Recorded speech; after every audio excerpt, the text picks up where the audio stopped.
Assalamualaikum teman-teman, gimana kabarnya? Semoga selalu dalam keadaan baik ya. Nah, jumpa lagi bersama kami. Kali ini kami akan membahas beberapa hal mengenai sejarah perbankan syariah waktu pertama kali muncul di dunia dan di Indonesia, mengenai perkembangan perbankan syariah di dunia dan di Indonesia, tentang kelebihan dan kekurangan perbankan syariah, mengenai tantangan dan kendala yang dihadapi oleh bank dan lembaga-lembaga lainnya yang berbasis syariah.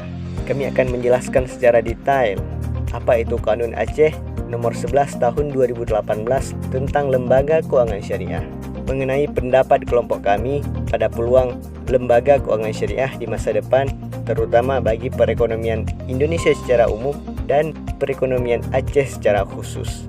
Pendapat dari kelompok kami mengenai penerapan Kanun Aceh nomor 11 tahun 2018 di Provinsi Aceh.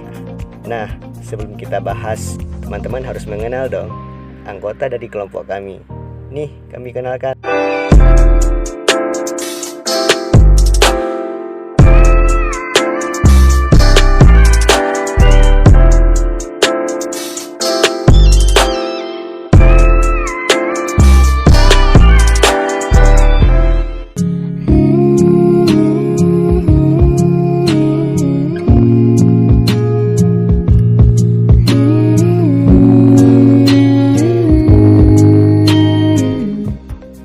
Sejarah perkembangan bank syariah di dunia dan di Indonesia. Sejarah panjang kelahiran bank syariah pada abad ke-20 tidak terlepas dari hadirnya dua gerakan Renaissance Islam modern, yaitu gerakan-gerakan neo-revivalis dan modernis.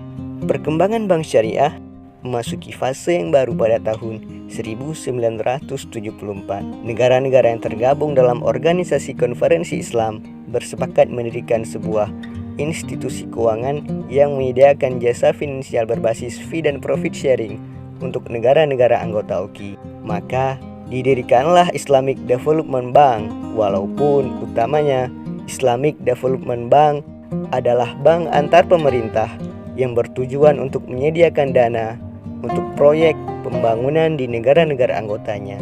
Tetapi dalam prakteknya, bank ini menerapkan prinsip-prinsip dasar syariat Islam dalam mengelola keuangannya dengan menghilangkan unsur bunga di dalam pelayanannya.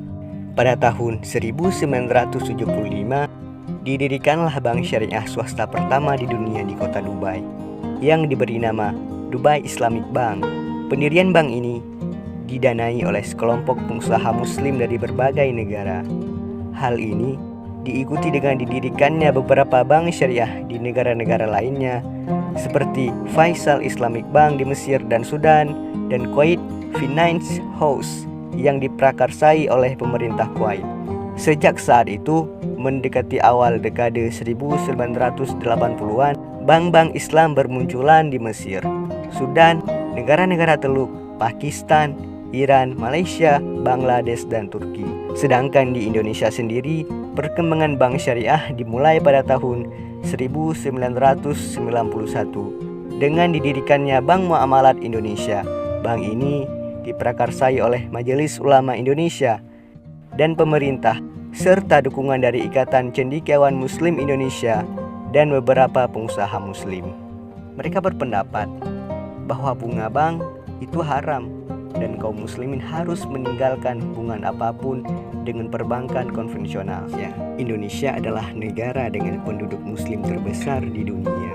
Mayoritas penduduk yang beragama Islam menjadikan Indonesia sebagai pasar yang potensial dalam pengembangan keuangan syariah.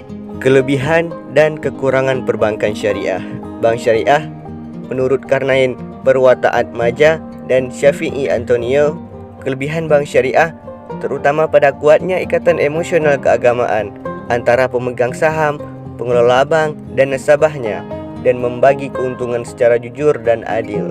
Kedua, dengan adanya keterikatan secara religi, maka semua pihak yang terlibat dalam bank Islam adalah berusaha sebaik-baiknya dengan pengalaman ajaran agamanya, sehingga berapapun hasil yang diperoleh diyakini membawa berkah. Ketiga, adanya sistem bagi hasil untuk menyimpan dana setelah tersedia peringatan dini tentang keadaan banknya yang bias diketahui sewaktu-waktu dari naik turunnya jumlah bagi hasil yang diterima.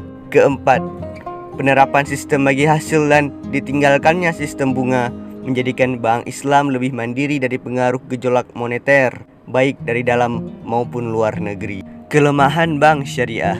Menurut Karnain Perwataatmaja dan Syafi'i Antonio, kelemahan bank syariah adalah bank dengan sistem ini terlalu berprasangka baik kepada semua nasabahnya dan berasumsi bahwa semua orang yang terlibat dalam bank Islam adalah jujur. Kedua, sistem bagi hasil memerlukan perhitungan-perhitungan yang rumit, terutama dalam menghitung bagian laba nasabah yang kecil-kecil dan yang nilai simpanannya di bank tidak tetap. Ketiga, karena bank ini membawa misi bagi hasil yang adil, maka bank Islam lebih memerlukan tenaga-tenaga profesional yang handal daripada bank konvensional. Tantangan lain yang dihadapi bank syariah adalah kesiapan infrastruktur pendukung untuk memudahkan masyarakat bertransaksi, seperti menggunakan ATM yang jumlahnya masih terbatas, bahkan ada masih menumpang pada bank induknya yang konvensional. Juga terdapat tantangan lain yang dirasa cukup menjadi kendala bagi bank syariah, yaitu tantangan persepsi terhadap perbankan syariah yang dipersamakan dengan perbankan konvensional dalam segala aspek dan yang berbeda hanya penyebutannya. Pemerintah Provinsi Aceh menerbitkan Kanun Aceh nomor 11 tahun 2018 tentang lembaga keuangan syariah yang mengatur bahwa seluruh lembaga keuangan termasuk bank yang beroperasi di Provinsi Aceh wajib dilaksanakan berdasarkan prinsip syariah. Kanun ini mulai berlaku sejak tanggal 4 Januari 2019 dan seluruh lembaga keuangan yang beroperasi di Provinsi Aceh wajib mengimplementasikan ketentuan kanun ini paling lama 3 tahun sejak kanun ini diberlakukan. Pendapat dari kelompok kami menarik kesimpulan bahwa hal ini adalah suatu terobosan baru yang diciptakan pemerintah Aceh, dan peraturan ini dibuat untuk meningkatkan pemberdayaan ekonomi di Aceh dengan tujuan pemerintah Aceh ingin mensejahterakan masyarakat Aceh. Dan satu hal yang perlu kita ingat, peraturan ini dibuat agar kita dijauhkan dengan yang namanya riba. Hal ini beriringan dengan keistimewaan Aceh dalam menjalankan pelaksanaan syariat Islam. Pemerintah Aceh punya harapan besar untuk membangun ekonomi Aceh lewat aturan ini. Menurut pendapat kelompok kami, kebijakan pemerintah saat ini mengenai persaingan dan perkembangan lembaga keuangan syariah, yaitu melalui Otoritas Jasa Keuangan sebagai otoritas yang memegang penuh kewenangan pengawasan, pengaturan, penyidikan, dan perlindungan konsumen. Sekian penjelasan dari kami seputar lembaga keuangan syariah. Sampai jumpa di lain kesempatan. Terima kasih atas perhatiannya. Akhir kata, Assalamualaikum warahmatullahi wabarakatuh.